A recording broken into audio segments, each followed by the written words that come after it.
Nakailang araw kayong kandila, wala pa naman. Kaya, munti ka na. Munti. Tama-tama pala example ko, no? Muntik na palang maputulan ng... It's a reality, no? You speak English together, ha? Okay.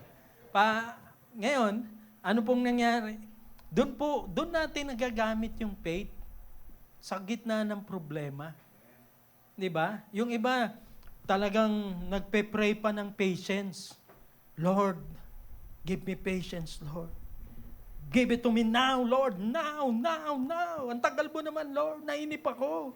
Patience nga hinihingi mo eh. No? Inip na inip ka na. Yung iba nagpe-pray ng patience. Lord, bigyan mo ako ng patience. Matiising puso. Tapos binigyan siya, may pastor nagkwento sa akin talaga. Binigyan siya ng Diyos ng katulong na sobrang tigas ng ulo. Kaya sabi niya, anak, sinagot ko na yung panalangin mo. Pinadala ko yung katulong mo na sobrang tigas ng ulo para humaba ang iyong patience. Kaya pag... Kaya hindi na magpe-pray ng patience. Yung iba naman magpe-pray, Lord, taasan mo yung faith ko, Lord. O binigyan ng maraming pagsubok para tumaas ang faith. Kaya alam nyo, yun po ang sabi ni Santiago, magalak ka pag dumadaang ka sa pagsubok. Dahil kung kailan ka sinusubok, doon tumatatag ang iyong pananampalataya. Sabi ng Romans, tignan po natin. Gusto nyo ba ma-develop ang karakter? Romans chapter 5, anong sabi po dito? Romans chapter 5, verse 3, hindi lamang yan, kinagagalak din natin ang kahirapang ating tinitiis dahil alam nating ito'y nagbubunga ng pagtetyaga, patience. At ang pagtetyaga ay nagbubunga ng mabuting pagkatao. At ang mabuting pagkatao ay nagbubunga ng pag-asa. At hindi tayo binibigo ng pag-asang ito sapagkat ang pag-ibig ng Diyos ay binubuhos na sa ating mga puso sa pamamagitan ng Espiritu Santo na pinagkaloob sa atin. Kaya yung pong pananampalataya, nag-grow yan, nade-develop yan kapag ine-exercise. Tulad ng muscle. Pag nape-pressure yung muscle mo lagi, binubuhat mo yung mga mabibigat, nade-develop ang muscle of faith. Binubuhat mo yung mga problema mong kinakaharap. You exercise your faith in healing. You exercise your faith in prosperity that God will supply your needs.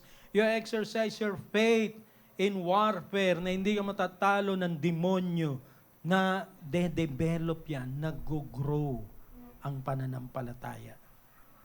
Amen po ba? Hindi lang yan made-develop by just nakaupo ka lang at nakikinig. You apply. The more you apply that faith. Kaya tingnan nyo, parang may sukatan po yan, no? Faith, hope, love, may mga measurement yan. Okay, parang sukat. Ayan, parang inches and centimeter na ruler. Sapagkat, sabi ni Pablo, sapagkat sinasabi ko sa magitan ng biyayan binigay sa akin, na ang bawat isa sa inyo, huwag mag-isip, ayan, huwag mag-isip na sa kanyang sarili ng higit kaysa nararapat niyang isipin. Huwag niyang masyadong i-compare yung sarili niya sa iba. Bakit?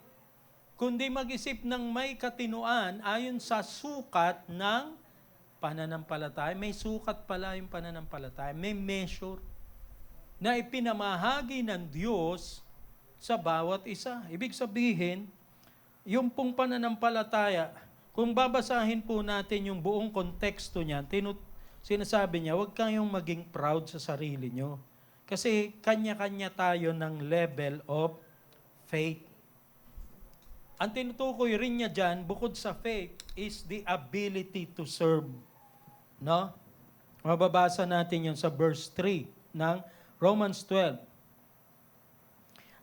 Basahin ko na po sa verse 4. Kung paano ang katawan ay binubuo ng maraming bahagi at magkakaiba ang gawain ng mga ito. Verse 5, gayon din naman kahit na tayo'y marami nabubuo o tayo sa iisang katawan ni Kristo, tayong lahat ay bahagi sa isa't isa. Verse 6, tumanggap tayo ng iba't ibang kaloob ayon sa kagandahang loob ng Diyos. Kahit gamitin natin ang mga kaloob na yan. Kung ang ating kaloob ay pagsasalita ng pahayag mula sa Diyos, magpahayag tayo ayon sa sukat ng ating pananampalataya. Yun yung pananampalataya mo, yun yung level mo. Kaya mong mag-preach. Kaya mong mag-prophesy. No?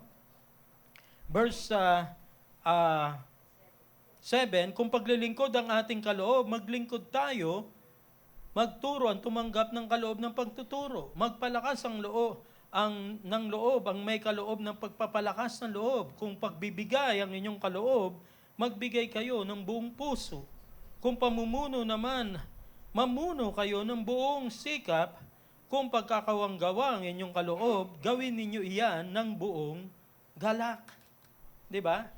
Yun yung level of ability of faith na binigay ng Diyos sa'yo. Gamitin mo. Amen po ba? Halimbawa, sa Lankrame, si Ate Beng, ang gift niya is magturo sa mga children, ma-evangelize. Si Ate Alice naman, mag-manage mag-organize ng mga gawain. Diba? It's in the different kind of faith and ability. Hindi tayo pare-pareho. Amen? Kaya, ayan, not lagging in diligence, fervent in serving the Lord. Okay. Next po. Ano pong ito naman ngayon. Ang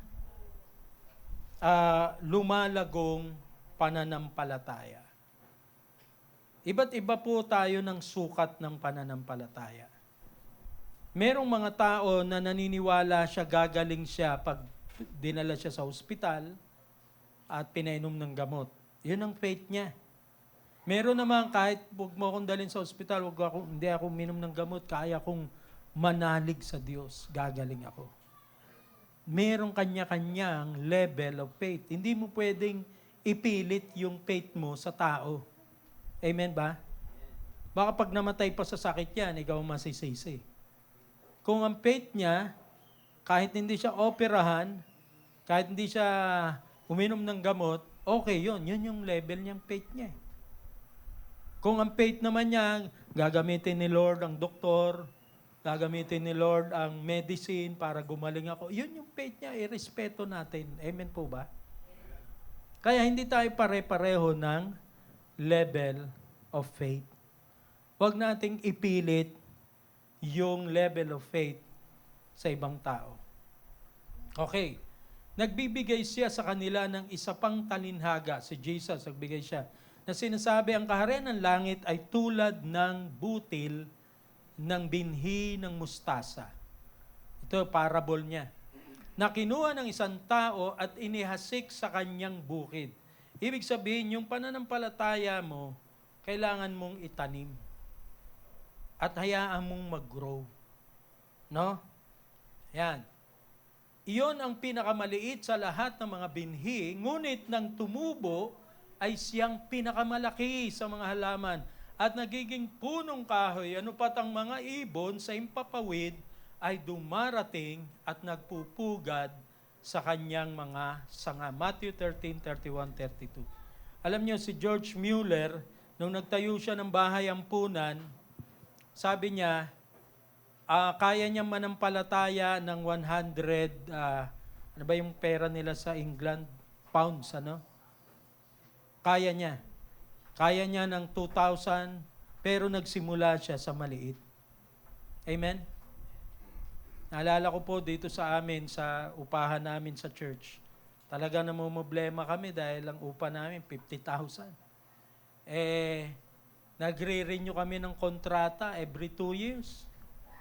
Tapos, inilagay pa dun sa kontrata, pag ni-renew, may advance deposit pa. At, ayun. Pero dahil yung mga nakaraan naming nabayaran, ang ginawa na lang, magbibigay kami, bukod sa babayaran naming upa, 50,000, magbibigay pa kami ng 53,800, no, para mabuo yung 100,000.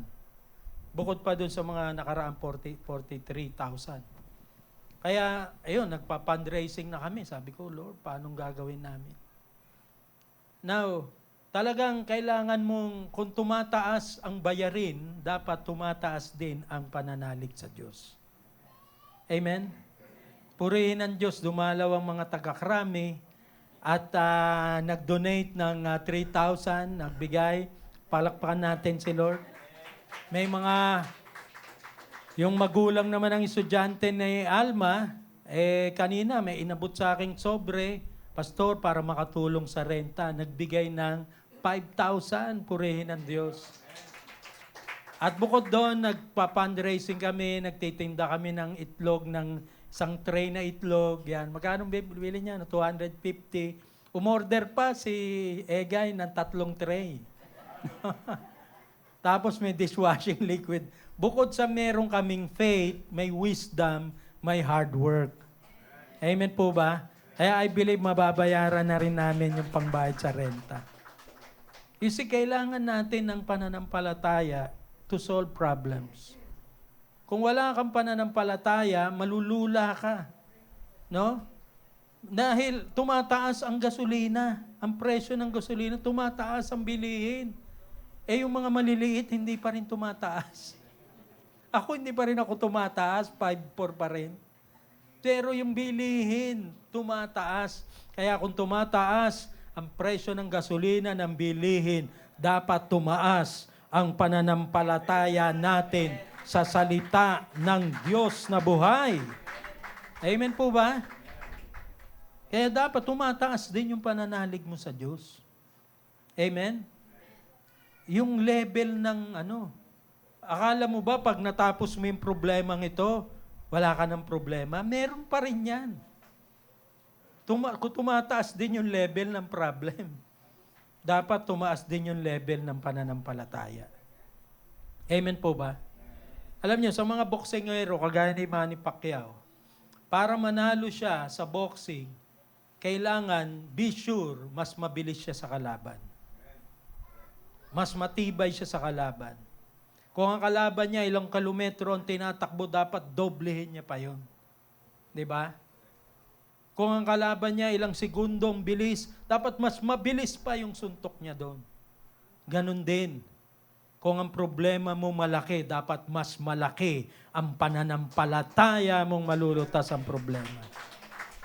Pero kahit kailan, mga kapatid, wala pang lalaki sa Diyos nating buhay at makapangyarihan. Amen? Kaya dapat araw-araw na de-develop ang faith. Dapat nag-grow ang faith.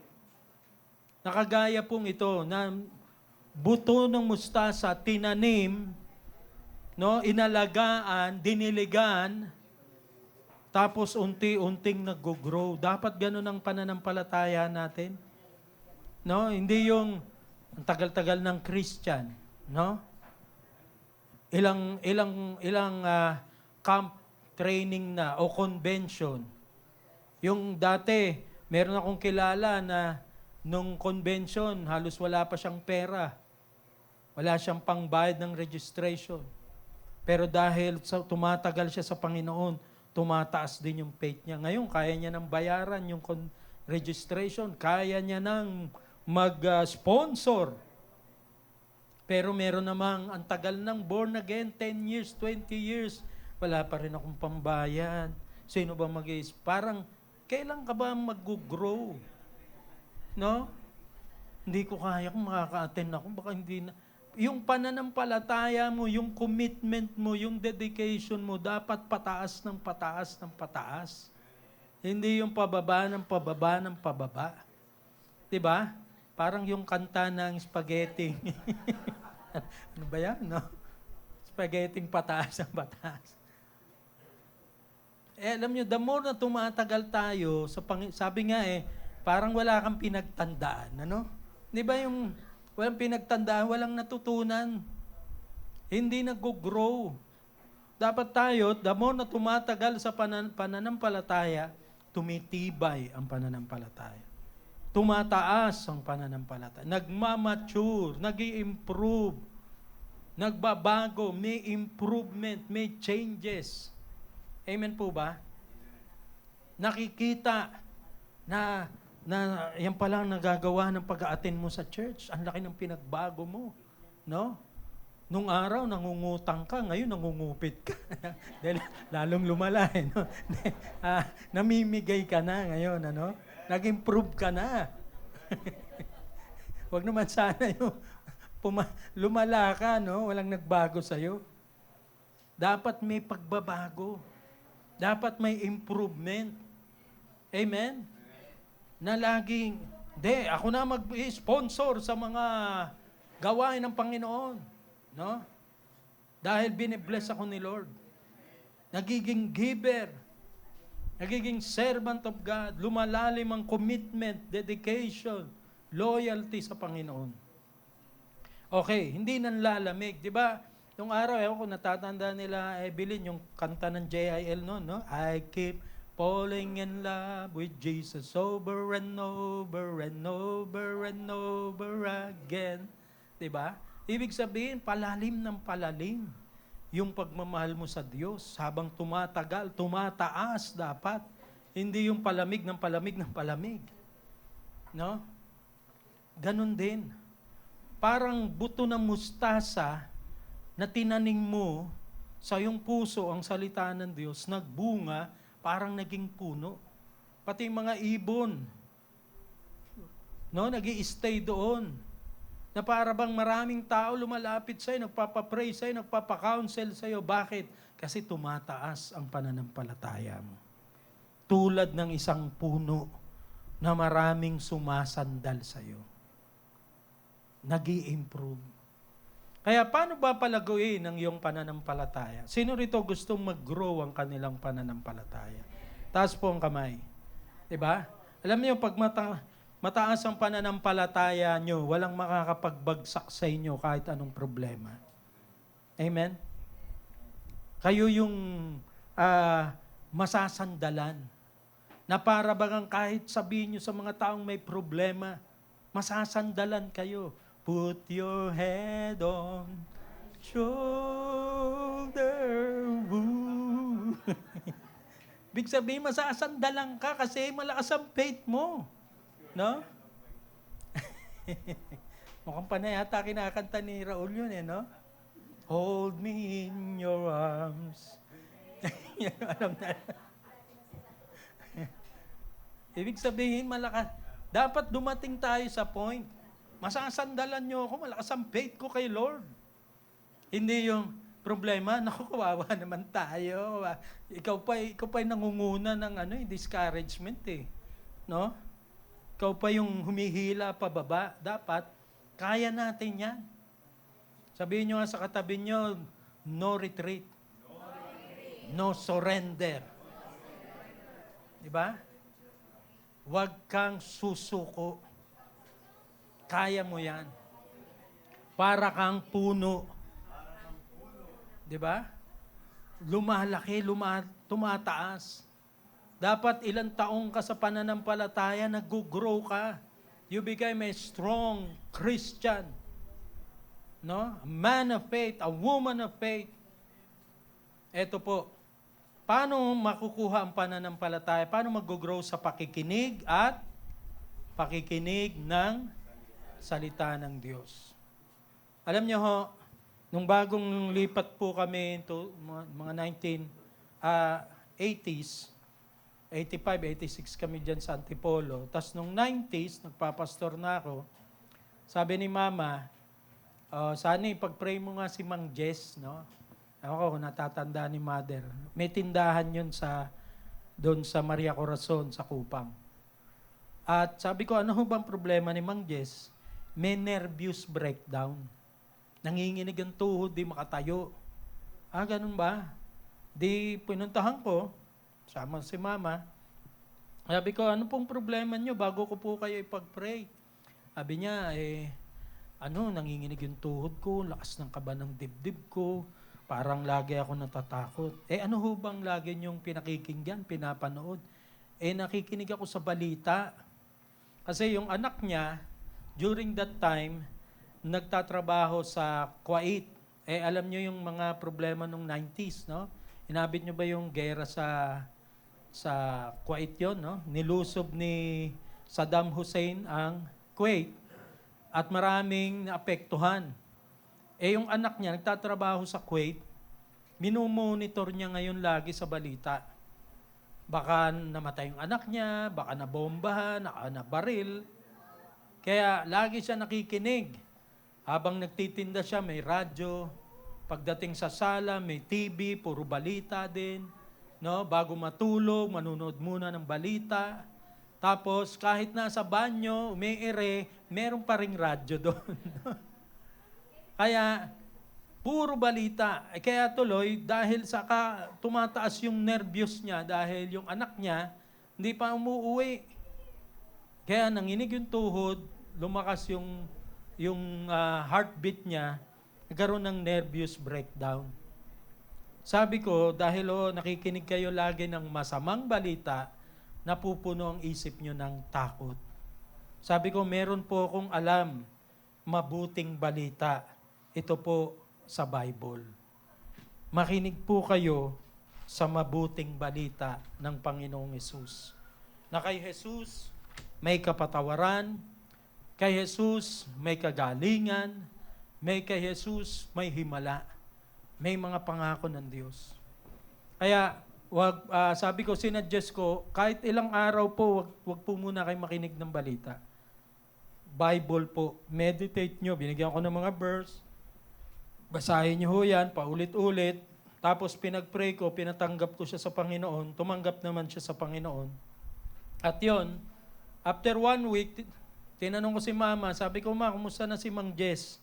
Ayun, nakita ko nagbibisikleta na, pinagaling ng ating Panginoong Hesus.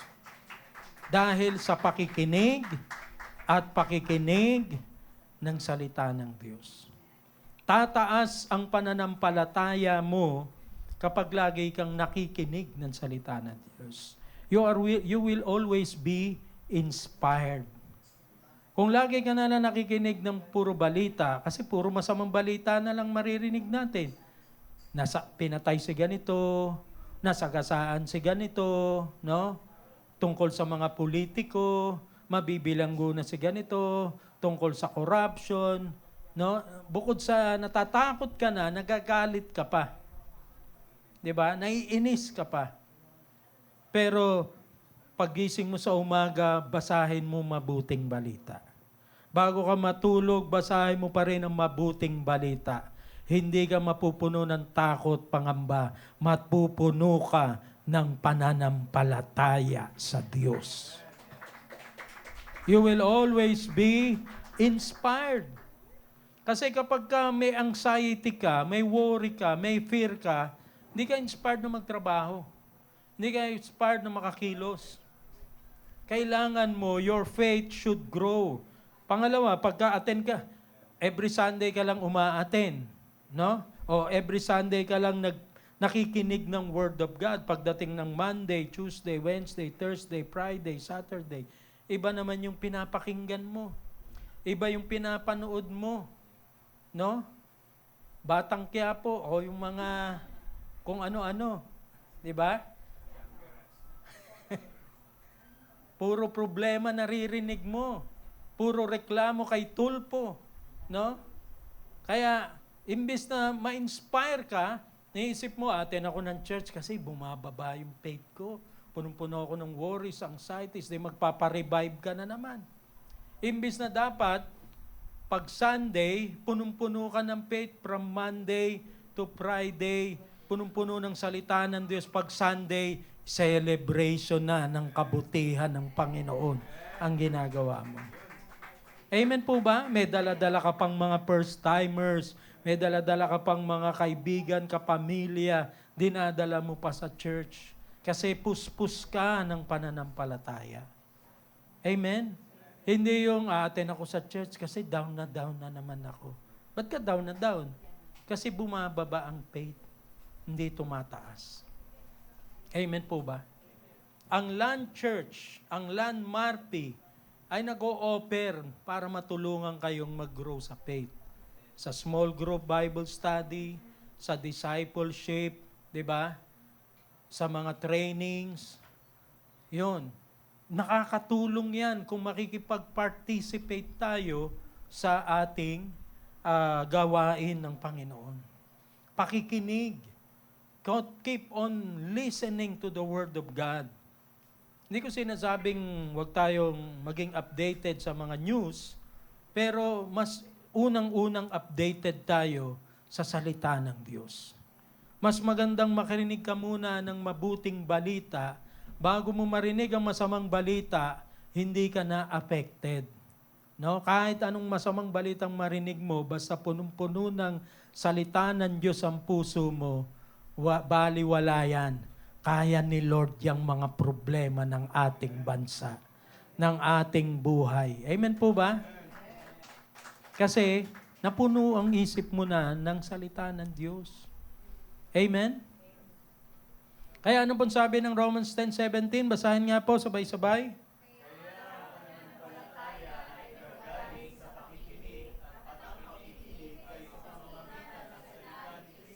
Yun. Sa English, hearing and hearing the Word of God. No? Kaya pag paulit-ulit ka nakakarinig ng masamang balita, natatakot ka, pero kung paulit-ulit ka makakarinig ng mabuting balita, si Jesus nagpapagaling, si Jesus nagpapatawad, si Jesus gumagawa ng himala, lumulutas ng problema, pataas ng pataas ang iyong pananampalataya. Alam niyo ba si David, kaya niyang patumbahin ang isang higante? Kasi hindi siya nakatingin sa laki ni Goliath. Hindi siya nakatingin sa nakakatakot na mukha ni Goliath, sa espada ni Goliath, sa sibat ni Goliath. Nakatingin siya sa laki ng Diyos na nagmamahal sa kanya. Hindi siya iiwan, hindi siya pababayaan. Amen? Kaya napatumba niya yung higante. Alam niyo, si Pedro, nung nakita niya si Jesus naglalakad sa ibabaw ng tubig, anong sabi ni Jesus? Sabi niya, Panginoon, kung ikaw yan, palakarin mo rin ako. Sabi ni Jesus, alika. E di, unang apak, naku, baka lumubog ako Tapos hindi lumubog. Ba? Hindi ako lumubog Inaapak niya na. Hindi ako lumubog. No? E di palapit na siya kay Jesus. Biglang lumakas yung hangin. Lumakas yung alon. Napatingin siya sa alon. Natakot siya. Inalis niya yung tingin niya kay Jesus. Ang tinignan niya na yung alon. Ang tinignan niya na yung hangin. Ano nangyari? Unti-unting lumulubog. At sabi niya, Panginoon, tulungan mo ako. Minsan ganun din po tayo. Nung bago tayong born again, wow, nalutas ang problema ko sa aking anak. Nalutas ang problema ko sa family. Purihin ang Diyos. Pero nung inaalis na natin ang tingin natin kay Jesus, kulang na tayo sa prayer, sa Bible study, sa pakikinig ng Word of God, nakapokus na lang tayo sa problema. Sa lumalaking problema. Sa dumadaming problema. Kaya ang nangyari sa atin, palubog tayo. Pero kung nakapokus ka lang kay Jesus Christ, hindi sa problema, hindi ka lulubog, aangat ka sa ibabaw ng problema. Amen? Kaya makinig at makinig ng salita ng Diyos. Meditate the Word of God, not your problem. Ngayon, ito na po tayo magtatapos. Yan. Pero bago po yun, sabi ni Pablo sa Galatians 3:5, ang Diyos ba ay nagbibigay sa inyo ng Espiritu at gumagawa ng mga himala sa gitna ninyo sa pamamagitan ng inyong pagtupad sa mga gawa ng kautusan o sa pakikinig sa pananampalataya? Sinasabi niya ito sa mga Hudyo dahil para sa kanila, ang kailangan yung kautusan ang sundin. Alam niyo, hindi mo rin naman masusunod ang 10 utos, ang kautusan ng Diyos kung wala kang pananalig kay Kristo. Si Kristo lang ang magbibigay sa iyo ng lakas para masunod mo ang utos ng Diyos. It's your faith in Christ for you to overcome temptation, to overcome the problems in life. At eto po, kailangan nating laging manalangin. Para wag mawala ang pananampalataya, kailangan mo ng prayer. Kapag kulang ka na sa prayer, kulang ka na sa Word of God, halimbawa, lagi ka na lang nakapokus sa cellphone mo, hindi ka nakikinig ng salita ng Diyos, na kung ano yung balita, kung ano yung nasa cellphone, no? Magbabasa ka ng Bible, 3 minutes, 5 minutes, hindi mo pa naintindihan. Nakikinig ka ng preaching, ang dami pa naglalaro sa utak mo, hindi ka nakaka-focus. No? Pag nag-open ka ng cellphone, 3 hours, 4 hours. Lalo na pag napanood mo si Jackie Chan, si Bruce Lee, no? Mukhang ako ata pinapatamaan. Ano? Nawawala na yung direction mo. Napopokus ka na doon. No?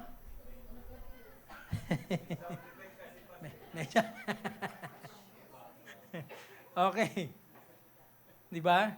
Nasisway ka na. Pero tignan nyo si Jesus. Sabi ni Jesus kay Pedro, bago siya ipako sa krus, sa Holy Communion nila, sabi niya, Simon, Simon, narito, hinihingi ni Satanas na ligligin kayo gaya ng trigo. I-shake kayo, subukin kayo, para masala kayo. Di ba pag sino rito nasubok na magliglig sa trigo? No? O yung magsala sa, ano yung tawag doon? Bistay ba yun sa construction? Ayan. O yan, si Michelle pala, no? Ganun ako yung araw dahil yung bagong ginagawa yung bahay namin sa Antipolo, ayun, tatrabaho ako doon. Although wala akong sweldo, walang binibigay si mamang sweldo sa akin. No? Bibistay ako noon. Pakain lang kami, pakain lang. Talagang, siyempre, babagsak yung mga, di ba? Matitira yung mga bato-bato. Sinasala. Ganon na ganon din ang gustong gawin kay Simon ni Satanas. Alam nyo ba, si Satan, gusto rin tayong salain para malaman kung sino yung matibay ang pananampalataya. Yung kung sino ang talagang nananampalataya. Sasalain tayo sa mga problems. Ngayon, ito yung sabi ni Jesus sa kanila, gusto kayong ligligin ni Satanas.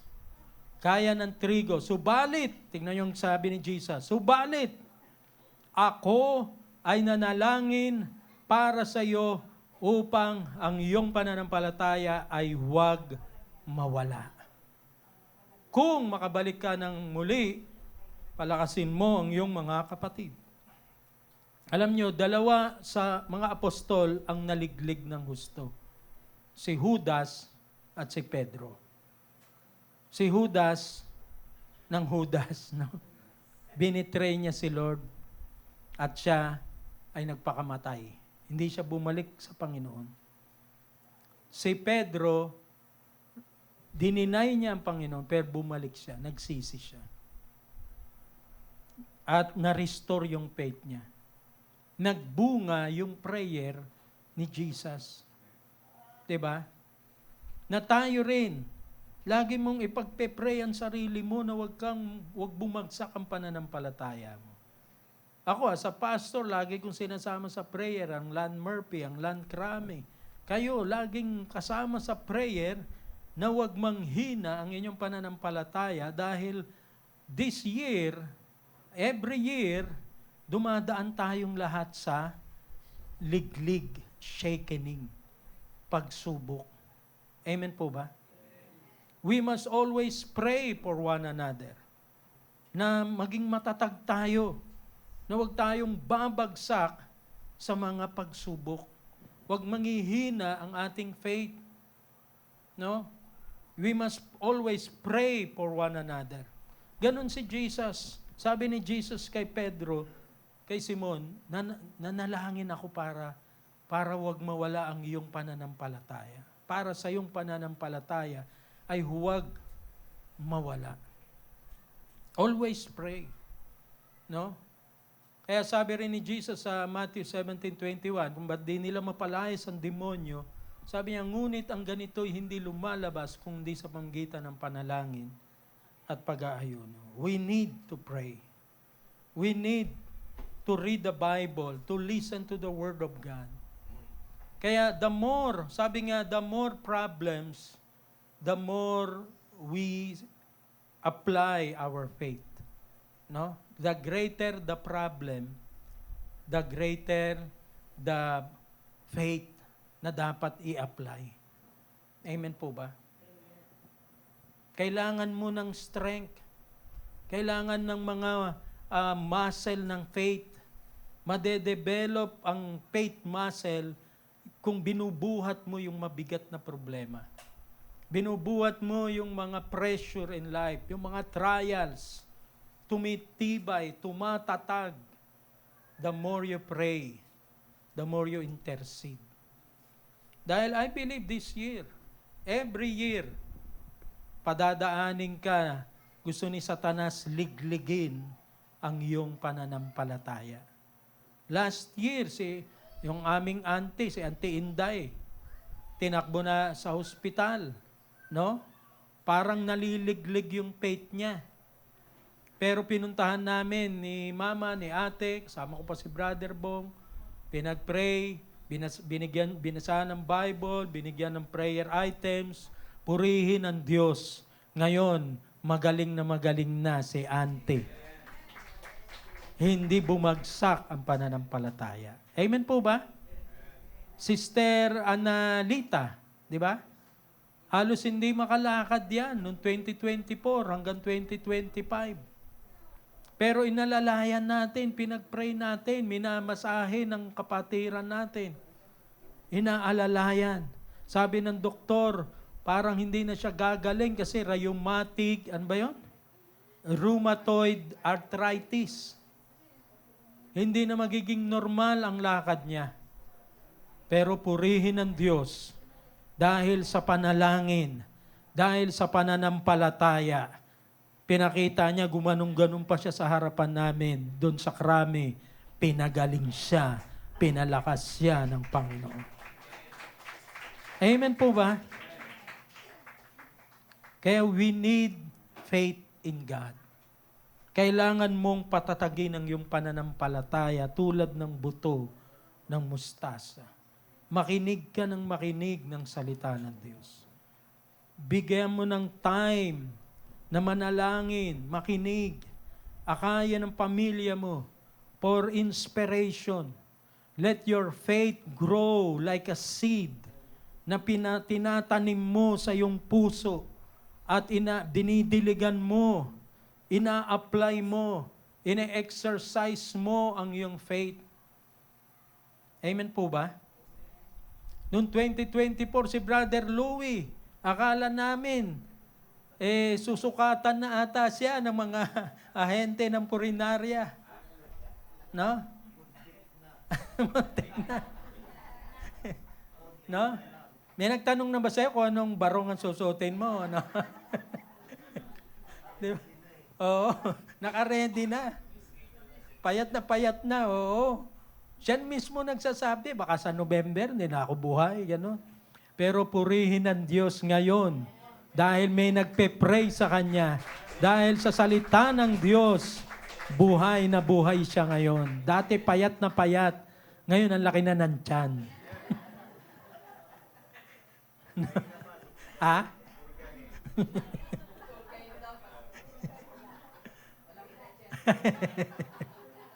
Ano yung bulate? Kaya, ano pong ibig sabihin, Brother Sunny? Marahil lang tatanong ka, ito bang problema kong pinagdadaanan ngayon, makakayanan ko ba? Makakabangon ba ako? Yes. Palakihin mo ang iyong pananampalataya. Amen? Let your faith grow. Spend time meditating the Word of God. Tumayo po tayo. Sa oras na ito, sinong gustong tumaas ang pananampalataya niya? Tulad ng buto ng mustasa. Make a commitment na darating ang time, hindi na ako hihingi ng tulong, ako na ang tutulong. Amen po ba? Darating ang time, hindi na ako mangungutang, ako na magpapautang. Darating ang time,